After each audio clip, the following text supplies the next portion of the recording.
My name is Jake, and what I'm about to tell you happened when I was 12 years old. I'm 26 now, and I still can't go into basements. Not anymore. Not after what I saw. It was the summer of 2011, and my family had just moved into this old farmhouse in rural Vermont. The place was built in 1897, and honestly, it looked like it hadn't been updated since. My parents got it cheap at an auction. Looking back, I understand why. The basement was unfinished. Just exposed stone walls, a dirt floor and some sections, and this smell, like wet earth mixed with something metallic. My dad used it for storage, and I was supposed to help him organize boxes down there that first week. I hated going down those stairs. The single bulb that lit the place flickered constantly, and there were these dark corners that the light just didn't reach. My dad would laugh it off. "It's just an old house, Jake. Stop being dramatic." The first time I heard it, I convinced myself it was rats. We were eating dinner, and this scratching sound echoed up through the floorboards. Not the quick scurrying of mice. This was slow, deliberate, like something dragging nails across stone. My mom heard it too. She stopped mid-sentence, fork halfway to her mouth. "Honey, you need to put down traps," she told my dad. But my dad, he just shrugged. Said old houses make weird noises. The scratching continued every night, always between midnight and 3 a.m. I'd lie awake in bed, listening to it move beneath me. And here's the thing that made my skin crawl. It seemed to follow a pattern. It would start at the far end of the basement, then slowly work its way toward the stairs, toward my room, which was directly above the basement door. 2 weeks in, my dad finally agreed to check it out. He went down there with a flashlight at 2 in the morning. I stood at the top of the stairs, watching his light bounce around down there. He was down there for maybe 5 minutes before he came back up, face pale. "Probably just the house settling," he said, but his hands were shaking. I didn't believe him, and I was right not to. 3 days later, I had to go down there. My mom asked me to grab a box of old photo albums. It was late afternoon, still light outside, and I figured if there was something down there, it would be sleeping. Nocturnal, right? I made it to the bottom of the stairs, pulled the light cord, and that damn bulb flickered 3 times before staying on. The box I needed was in the back corner. Of course it was. I walked past the old furniture covered in sheets, past the boxes stacked against the walls. The dirt floor section was damp, and my sneakers made this gross squelching sound with each step. That's when I heard the breathing. Not my breathing. This was coming from behind the old furnace in the darkest corner of the basement. Slow, raspy breaths, and then movement. Something pale shifting in the shadows. I froze. Every instinct screamed at me to run, but my legs wouldn't work. The thing behind the furnace moved again, and I caught a better glimpse. It was humanoid, but wrong. So wrong. Its skin was this sickly pale gray, almost translucent. I could see dark veins underneath. But the worst part was how it moved. It was on all fours, but its joints bent backward. Its fingers were too long, ending in what looked like black claws. And its face. God, its face. Sunken eyes that were completely black. No whites. Just these bottomless pits that reflected the dim light. Its mouth hung open, revealing rows of needle-like teeth. We stared at each other for what felt like hours, but was probably only seconds. Then it tilted its head, studying me like I was some kind of curiosity. And it smiled. This awful, too wide grin that split its face in a way that human faces don't move. I ran. I've never run faster in my entire life. My feet pounded up those wooden stairs, and behind me, I heard it give chase. But the sounds it made, it wasn't footsteps. It was this rapid clicking, like its claws hitting the stone floor and walls. It was climbing the walls, the ceiling. I don't even know. I burst through the basement door and slammed it shut behind me, throwing my full weight against it. Something hit the other side hard enough to rattle the frame. Then silence. My parents found me there, back pressed against the door, hyperventilating. I tried to tell them what I'd seen, but the words came out jumbled and incoherent. My dad looked at me like I was insane. "There's nothing down there, Jake," he said firmly. "You probably saw your own shadow and scared yourself." But I knew what I saw. I knew. We moved out 3 weeks later. My parents claimed it was because my dad got a job opportunity in Boston, but I knew the real reason. Because 2 days after my encounter, my dad went down to the basement again. He wanted to prove to me there was nothing to be afraid of. He took his biggest flashlight and searched every corner. He found something. Something he never told me about until I turned 18. Behind that old furnace, in the dirt floor, there were bones. Human bones. Small ones. Children's bones. And carved into the stone wall above them were dozens of tally marks. 47 of them, to be exact. But here's what still haunts me. Here's what keeps me up at night even now. When my dad told me this, when he finally came clean after years of nightmares and therapy, he showed me a photo he'd taken that day. A photo he'd never shown the police. In the dirt next to those bones, there was a fresh marking. Drawn recently. A tally mark. Number 48. I was supposed to be number 48. The creature. It was keeping score. And it had been hunting in that basement for over a century. We never reported what we found. My dad was too afraid of what might happen if we did. Afraid of what questions would be asked. Afraid that thing would come looking for us. Sometimes, late at night, I still hear that scratching. And I wonder, is it still down there, waiting for a new family to move in? Or is it looking for me to finish what it started?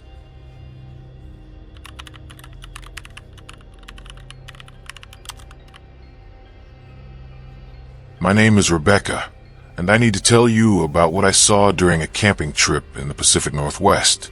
This happened 3 years ago, and I haven't been able to set foot in a forest since. After you hear this, you'll understand why. I used to love hiking. I was that girl with all the outdoor gear, always planning the next adventure. In October of 2022, I convinced my boyfriend Tyler and our friends Emma and Chris to do a backcountry camping trip in Olympic National Forest. We planned to hike about 15 miles in, set up camp near this remote lake that's not even on most maps. The kind of place you need a real topographic map and compass to find. No cell service, no other campers, just us and nature. That isolation was exactly what I wanted. Be careful what you wish for, right? We started the hike around noon, and everything was perfect. The fall colors, crisp air, the sound of leaves crunching under our boots. We reached our campsite just before sunset and set up our tents in this small clearing about 50 yards from the lakeshore. That first night was normal. We made dinner over the campfire, told stupid ghost stories, the usual camping stuff. We were all in our tents by 11. I woke up around 2 a.m. needing to pee. I grabbed my headlamp and quietly unzipped my tent. Tyler was snoring softly behind me. The forest was dead silent. No insects, no animals, nothing. Just this heavy, suffocating quiet. I did my business behind a tree about 20 feet from camp. And that's when I noticed something odd. There was another light in the forest.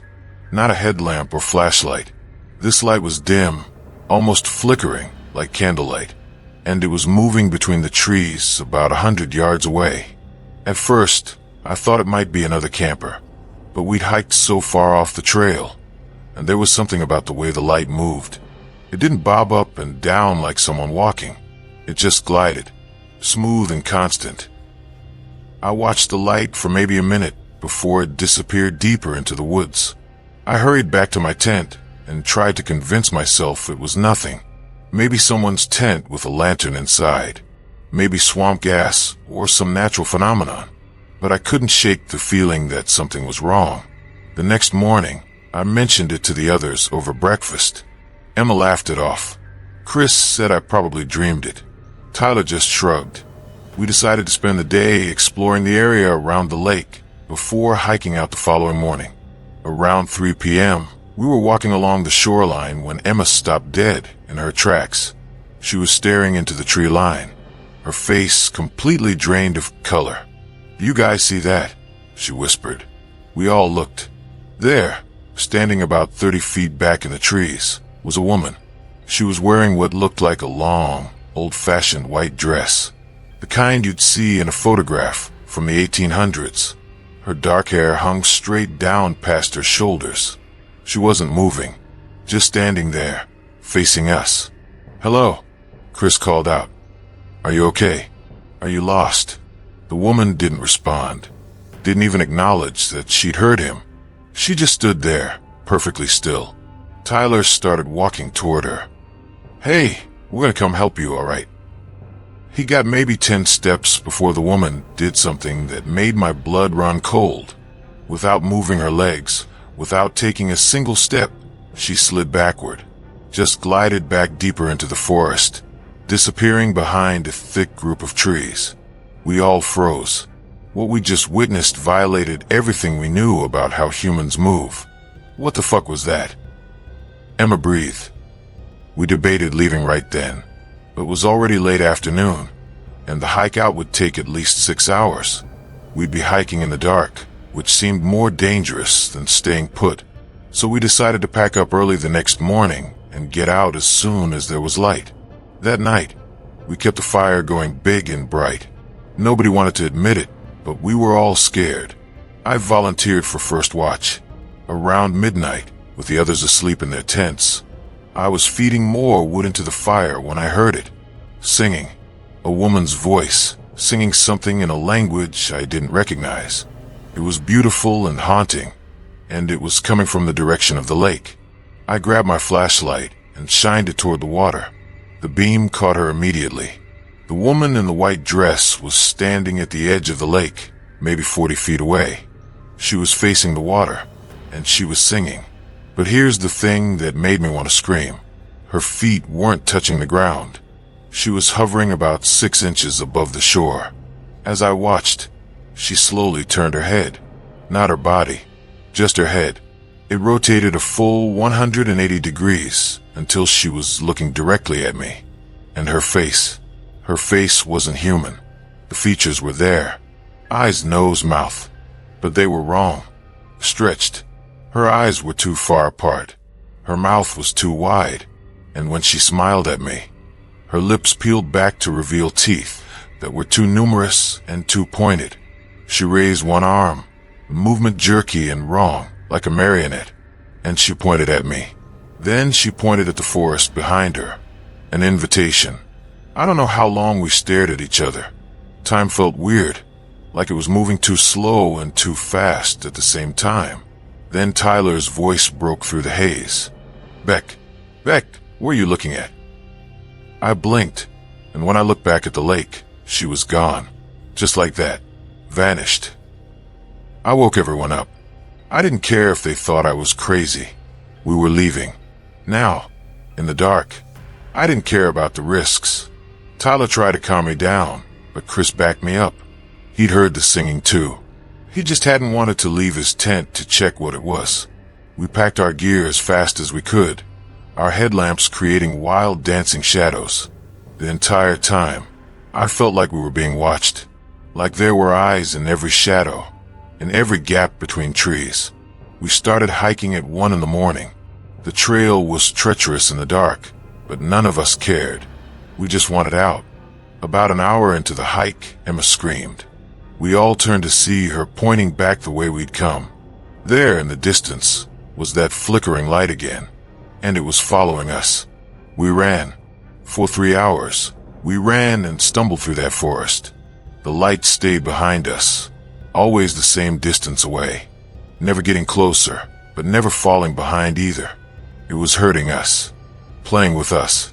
We reached the trailhead at dawn. The moment we stepped onto the parking area, I looked back one last time. The woman was standing at the edge of the forest, perfectly still, watching us leave. And behind her, I could see dozens of other shapes, other figures in the trees, all watching. When we got home, I did research. Lots of research. I found something that made me sick to my stomach. In the early 1900s, there was a logging camp near that lake. One winter, a woman arrived at the camp, claiming she was lost. The loggers took her in. Over the next 3 weeks, 12 men disappeared from that camp, just vanished into the forest. The survivors reported the same thing. They'd see the woman standing in the trees, always just at the edge of the light, and she'd call to them, sing to them. When they followed her into the forest, they never came back. The camp was abandoned after that. And here's the thing that keeps me up at night. When I looked at the historical photos of that camp, the woman looked exactly the same as what we saw. Same dress, same hair, same impossible smile. She's been there for over 100 years, and she's still hunting. Sometimes, late at night, I hear singing. I know it's impossible. I'm hundreds of miles away, but I hear it anyway.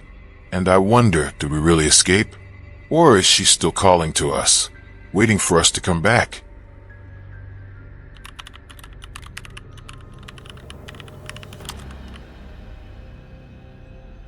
My name is Oliver, and what I'm about to tell you is something I've never spoken about. Not to my family, not to therapists, not to anyone. But it's been eating away at me for 15 years, and I need to get it out. I need someone else to know what's really living in my grandmother's house. When I was 16, my parents sent me to spend the summer with my grandmother in rural Georgia. She lived in this massive Victorian house that had been in our family for generations. The place was beautiful but dated. Hardwood floors that creaked with every step, wallpaper that was probably original to the 1920s, and this sprawling attic that took up the entire 3rd floor. My grandmother was already showing signs of dementia. My parents thought I could help her around the house, keep her company. What they didn't know was that she was terrified of her own home. On my first night there, she grabbed my wrist at dinner, her grip surprisingly strong for an 80-year-old woman. Her eyes were wide, almost desperate. "Don't go in the attic," she whispered. "Promise me, no matter what you hear, don't go up there." I promised. At the time, I thought it was just the dementia talking. The first week was normal. I helped my grandmother with groceries, did yard work, fixed things around the house. But every night, like clockwork, I hear something from above my bedroom ceiling. They'd start around midnight. Slow, heavy footsteps pacing back and forth across the attic floor. My grandmother's bedroom was on the 1st floor, so I didn't think she could hear it. I convinced myself it was probably raccoons or possums that had gotten in. But then the scratching started. Not like an animal scratching. This sounded deliberate, purposeful, like someone dragging something sharp across the floorboards. And it would always end at the same spot, right above the attic door and the hallway. During the day, I'd stare at that door. It was different from the other doors in the house. Older. The wood was dark, almost black, and there were these weird symbols carved into the frame. Not decorative. They looked protective, like wards or something. There was a padlock on it, old and rusted. My grandmother kept the key on a chain around her neck. 2 weeks in, things escalated. I woke up at 3 a.m. to the sound of something being dragged across the attic floor. Not just dragged, hauled. Something heavy, moving from one end of the attic to the other. Then it stopped, right above my head, and I heard breathing. Deep, wet breathing, like someone with fluid in their lungs. I could hear it through the ceiling. The next morning, I asked my grandmother about the attic. She went pale. "I told you not to think about that place," she said, her voice shaking. "Some doors are meant to stay closed. But Grandma, there's something up there. I hear it every night." She looked at me with the most lucid expression I'd seen from her in weeks. "It's been up there since before I was born. My father put it there, and his father before him. Every generation, someone has to keep watch, to make sure it stays locked away." "What is it?" I asked.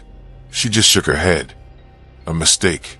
A terrible mistake that our family made a long time ago. I should have left it alone.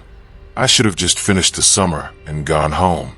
But I was 16 and stupid and convinced that my grandmother was just confused. So one night, while she was sleeping, I stole the key from her nightstand. The moment I touched that key, I felt wrong. My skin crawled. Every instinct screamed at me to put it back, but I didn't listen.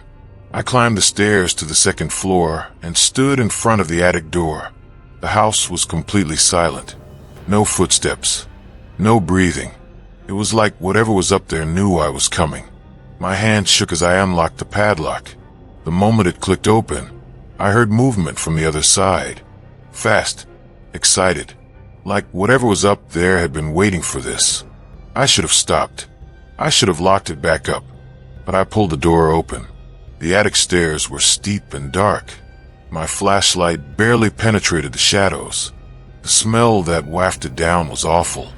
Rotting meat mixed with something chemical, like formaldehyde. I climbed those stairs, and with each step, the temperature dropped. By the time I reached the top, I could see my breath. The attic was huge. Old furniture covered in sheets, boxes stacked to the rafters, and in the very center of the space, cage. A massive wrought iron cage, easily 8 feet tall. And inside the cage was something that made me forget how to breathe. It looked almost human. It was curled up in the corner, its back to me, naked. Its skin was this mottled gray-yellow color, covered in what looked like tumors or growths. Its spine protruded sharply through the skin, and its limbs, they were too long, way too long. As I stood there, frozen in horror, it slowly turned its head. Just its head. The movement was wrong, the neck twisting at an angle that would snap a normal person's spine. And its face. It had my face, or a horrific approximation of it. Like someone had tried to sculpt my features from memory, but got everything slightly wrong. The eyes were too far apart and completely white. The mouth was too wide, and when it smiled at me, it smiled with my smile. It spoke, and it spoke with my voice. "Hello, Oliver. I've been waiting for you." I stumbled backward, crashing into a box. The thing pressed its face against the bars of the cage, studying me with those milky white eyes. "Do you know what I am?" it asked in my voice. "Do you know why they keep me locked up here?" I couldn't speak, couldn't move, couldn't even scream. I'm what happens when your family tries to play God. 300 years ago, your ancestors thought they could create life, extend their bloodline forever. They used science, dark science, and they created me, the first of the line, the immortal. But something went wrong. I was born incomplete. Wrong. The creature pressed its impossibly long fingers through the bars, reaching toward me. Every generation, I grow stronger. Every generation, I learn more. And every generation, someone from family has to keep watch, to make sure I don't escape. That duty falls to the eldest. And now, Oliver, it falls to you. Your grandmother is dying. In 6 months, maybe less. And when she dies, you'll inherit this house, this burden. You'll be the keeper. Unless, the thing's smile widened impossibly, unless you set me free. Open this cage, Oliver. Let me out, and I'll spare you. I'll find someone else to torment. All you have to do is turn the key. I ran down those stairs, slammed the door shut, and locked it with shaking hands. I put the key back on my grandmother's nightstand, and I never told her what I'd seen.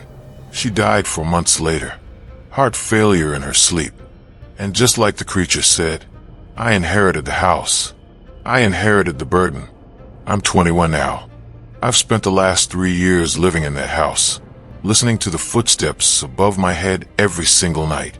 And every day, I can feel it getting stronger. The locks are starting to rust. The door is starting to weaken. Last week, I heard it speak again.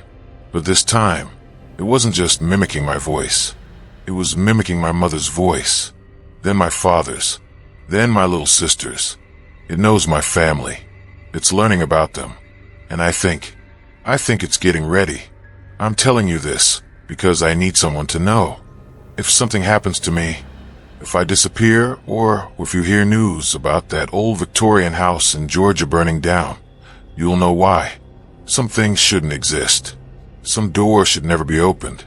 And some burdens destroy the people forced to carry them. I can hear it right now. As I'm recording this, it's pacing above me, and it's laughing with my voice, because it knows something I don't. It knows how this ends, and I'm terrified that I'm going to find out soon. 3 encounters, 3 creatures that shouldn't exist, and 3 people whose lives will never be the same. If you've experienced something similar, if you've seen something that science can't explain, maybe keep it to yourself. Because once you know these things are real, you can never unknow it. Thanks for watching. If you made it this far, leave a comment telling me which story disturbed you the most. And remember, lock your doors tonight. Not that it'll help. Sweet dreams.